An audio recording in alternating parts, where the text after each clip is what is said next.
Alright, verse strange to 5-6 gwe mkutu kwoli. Omukyala agambibwa mpuliriza omukyala agambibwa okwodalinga abasajja abatannabategereka na buli kati. Okuba full figure taxi Maxado. Omukyala amanyikibwa nga Namere. Olunaku olwaleero avuddeyo n'akola live ku mukutu gwe ogwa TikTok. And guess what?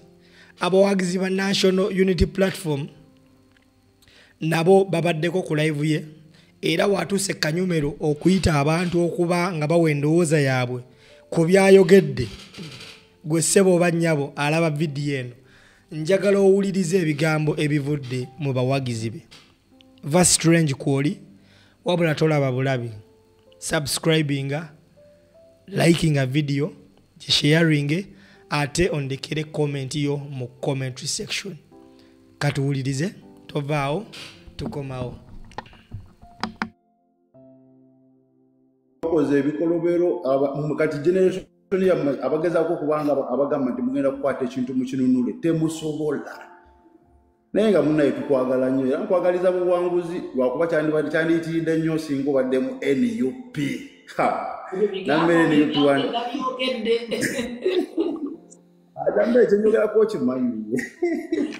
Mwana kwagaliza bisimaanyi kwagaliza owangule naye message eyo kumwene alemu. Tesaanayo. Kale sebo nakyanzi Saala naawe baako kyotugamba tusiibule. Honorable Namere Jew. Ekiriwo bannange Honorable wange addako. Wangi sweet. Tusiima empeerezaayo ya mulembe nze mu NRM ninayogu. Akabonero nja kuzibiriza bwenti. Ebisigadde ntikinga efeesi. Kubanga oli mukulembeze mulungi nnyo. Ate gwe n'omaane weegatta ku Kyagulanyi banaize simanyi na kumanya bannaye. Kisobola okusanga. Baba mpendulidde. Kati ze sobeddwa ate nyere mu bampendulira banvuma. Abantu bonna mu batiro bawendudde kugamba kundeetera ddala bizibu Onalebo oli wa kabi bannange. Gwe tomanyi na kumanya bannaye. Gwe n'obeera mu Nuupo boyi bannaye gwe bannaye. Oli wa kabi. Era mu NRM nze ninayo omuntu agu okuva ku LS1 mpaka nga pulezidenti wange Kyagulanyi ye Namere gwe tutava ate nno tuli bangi. Kyekirabo kyokka ebyasijja byogera ekyekirabo kyokka kye tuyinza okuwa lwakuba tutaddewo nakanamba ka fundraising twandikuwadde ne ku ssente za campaign kwegamba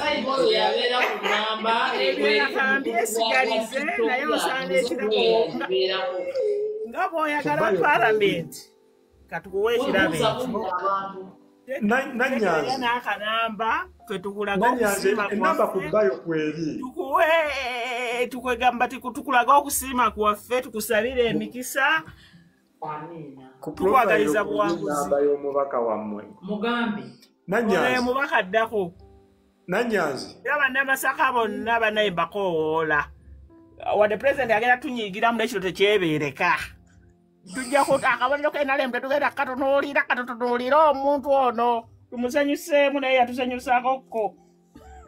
Kale maama. Honorable ebyange. Kale Madamu Suzani gwaddirira asembayo. Nange muli mutya bannange. Ye tuli. Honorable nkimanyi nti Masaka tebulayo bagiso. Kankunge. Bannange abagiso abali e Masaka abasenguka abafumbirwayo abakyalayo banaye mutuyambe tufukamidde. Kankunge mu Lugisu banaye munzikirize.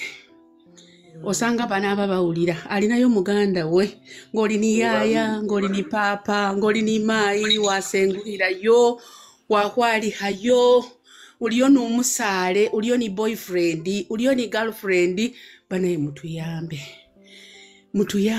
muwo omukyalo n'akalulu era nsaba Saala buli lunaku nkuteeka musala na famire yo wotuukanga mu parliamenti nyabo nze meeza gye ntunulidde disciplinary minister oba deputy speaker sirina Saala ndala gye nsaba naye nga wano tewaliwo fe abamu nze ndi muntu nali sirina ttiimu naye mbagirana ndala mafaabi naye kuggwe tetulina wadde kibiina nammere buli kibiina kyekunga banaye akalulu kano tugenda kukakusabira ng'abasabira omuntu alwanirira ki maama amongo deputy speaker ye Thomas Tayebwa mukisa naye nga nja kukola bulungi nnyo naye nga maama wange tukusaba bambi kakabasa tekakuza mabega kubanga namere totandikidde ku bino ebintu nze wankobera oyo RDC owembale go wagoba abembale benyini tebasobola kumusitandinga twakuba enduru walalalala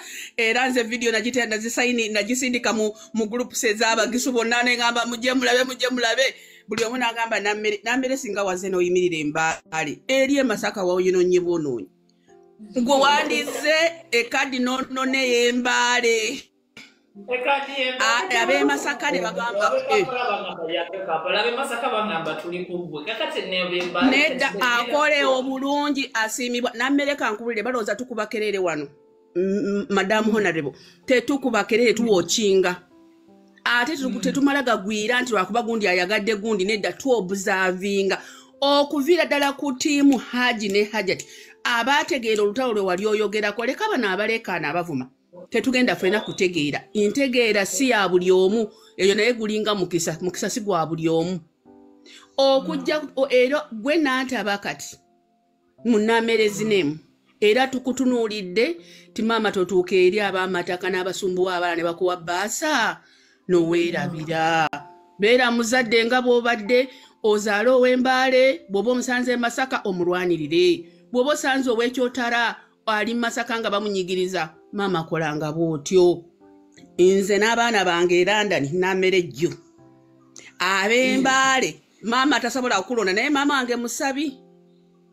namugambye maama bw'oba osabira abaana oyo muwalawo na famire ye saala emala mukama akuwa olunaku olulungi amiina nampi gyoganye okujja ke tugende Banange olwa Katonda n'ensi yange for God and my country I salute you mwenna mwebala okubeera ku live nyongera bajjukiza nti Justin Namere talwana ntalo ziri personal akola logical confrontations ayimirirawo ku mazima agaba gaagala otuulibwa abo abanyigiriza abalala ayimirirawo ku baagala okutuga voices for causes ayimirirawo okusobola okubalemesa abantu abaagala okutuga amaloboozi agajjayo amazima Justin Namere mu ngeri ye ku levo ye mu busobozi bwe asobodde naye okubaako bwalwanirira amazima n'okulwanirira eggwanga ery'enjawulo naawe weebuuze gwe ku levo yo mu ngeri yo mu busobozi bwo osobodde otya okuvumirira ekyo ekikyamu osobodde otya naawe okuyimirirawo okulaba nga tuzimba Uganda ey'enjawulo toyonoona ggwanga kuba enkyo ojja kulyagalamu obwenkanyi nga bannaffe abamu bayigireko baludde nga boonoona eggwanga baweebuula abantu bagamba teri kye basobola bakola bagane bw'onaagenda ku poliisi terina kyejja mukola ate kakati nabo bagenda ku poliisi y'emu so tetwonoona ggwanga tuzimbe eggwanga ery'enjawulo kuba eggwanga lyaffe liyimirira ku mulala God and my country kola ekiyamba ensi yo nga kiweesa Katonda Mukama Katonda ekitiibwa Ssaabasajja